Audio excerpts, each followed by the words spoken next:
Tervetuloa käyttämään CSC:n Sensitive Data Desktop-palvelua toisiokäyttötarkoitukseen. Tämä virtuaalinen työtila on tarkoitettu sensitiivisen datan analysoimiseen suojatussa ympäristössä. SD Desktop on auditoitu FinDatan tietosuoja-asetuksen mukaisesti, minkä takia muun muassa datan tuominen työtilaan ja sen ulosvienti ovat rajoitettuja. Tässä videossa ohjeistamme sinua SD Desktop-palvelun käyttöönottoon, kun datan käsittelyn luvan myöntäjänä on FinData. Video on jaettu eri osiin, joten voit tarvittaessa navigoida sinua kiinnostavan aiheen kohdalle videon kuvauksessa olevien aikaleimojen kautta. Ensimmäiseksi sinun tulee hakea lupa datan käyttöön FinDatalta. Seuraavaksi siirry sivustolle my.csc.fi ja luo itsellesi CSC-käyttäjätili. Kun tilisi on luotu, saat sähköpostiisi vahvistusviestin, joka sisältää myös CSC-käyttäjätunnuksesi. Huomaathan, että kaikkien tutkimustiimin jäsenten tulee luoda CSC-käyttäjätilit, jotta he pääsevät käyttämään SD Desktop-ympäristöä.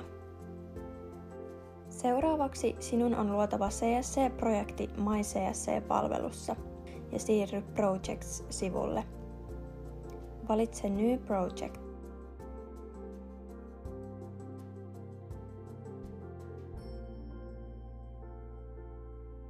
Valitse projektikategoriaksi Secondary Use.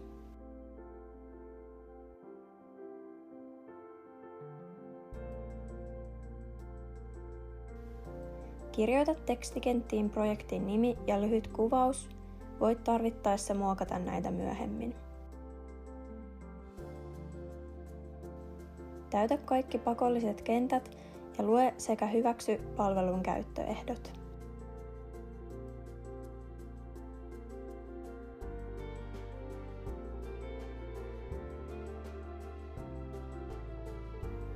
Lopuksi klikkaa Submit.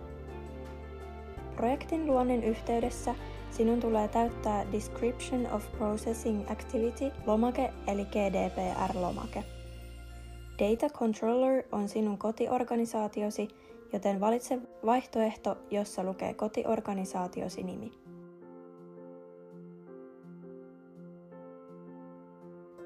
Täytä lomake ja lopuksi klikkaa Submit. Voit tarvittaessa muokata lomaketta myöhemmin projektin sivulta. Huomaathan, että riittää kun yksi tiimin jäsen täyttää lomakkeen. Seuraavaksi ota sähköpostilla yhteyttä CSC:n asiakaspalveluun.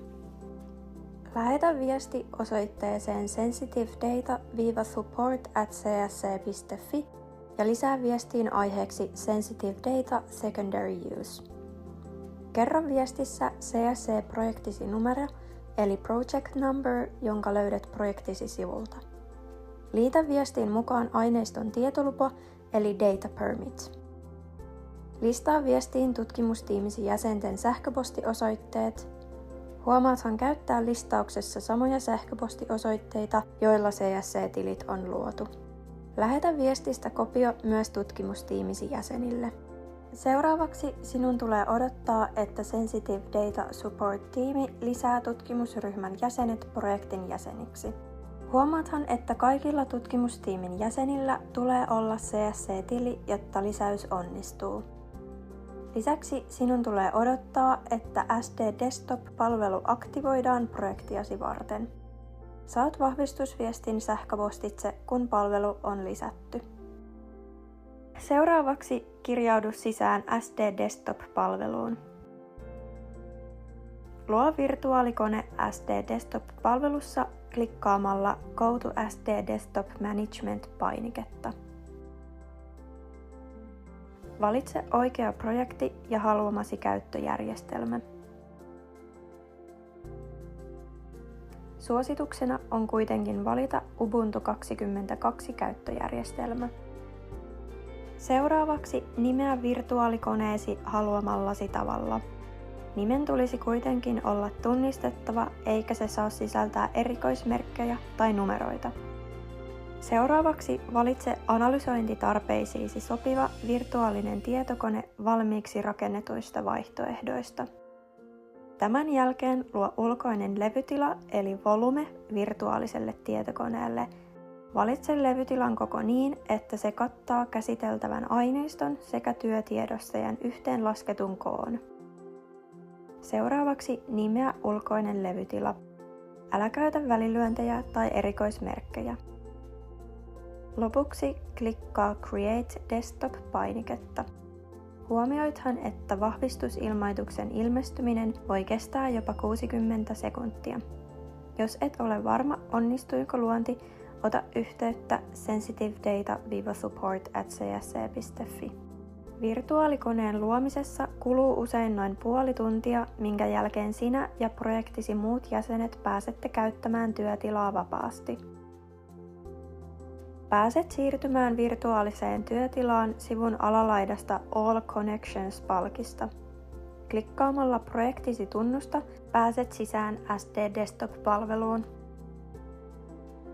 Pääset käsiksi tietoaineistoosi Data Gateway-sovelluksen kautta, joka löytyy virtuaalisen tietokoneen työpöydältä. Avaa sovellus ja valitse SD Apply.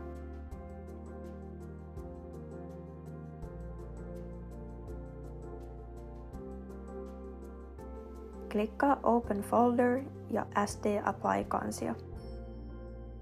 Sen jälkeen kopioi kansion sisältämä tietoaineisto sivun vasemman reunan valikossa sijaitsevalle volumelle. Nyt CSC-projektisi on luotu ja tietoaineisto on valmis analysointia varten.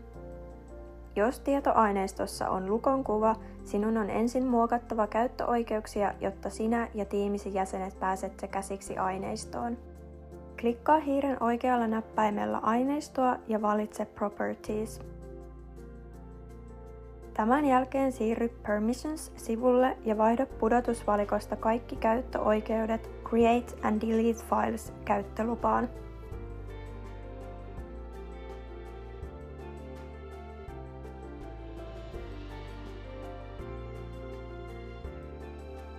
Valitse sitten Change Permissions for Enclosed Files ja muuta kansiossa olevien tiedostojen oikeuksia. Files-kohdassa valitse Read and Write ja Folders-kohdassa Create and Delete Files. Kun käyttöoikeudet on muutettu, klikkaa Change. Nyt tietoaineisto on valmis sinun ja tiimisi jäsenten analysoitavaksi.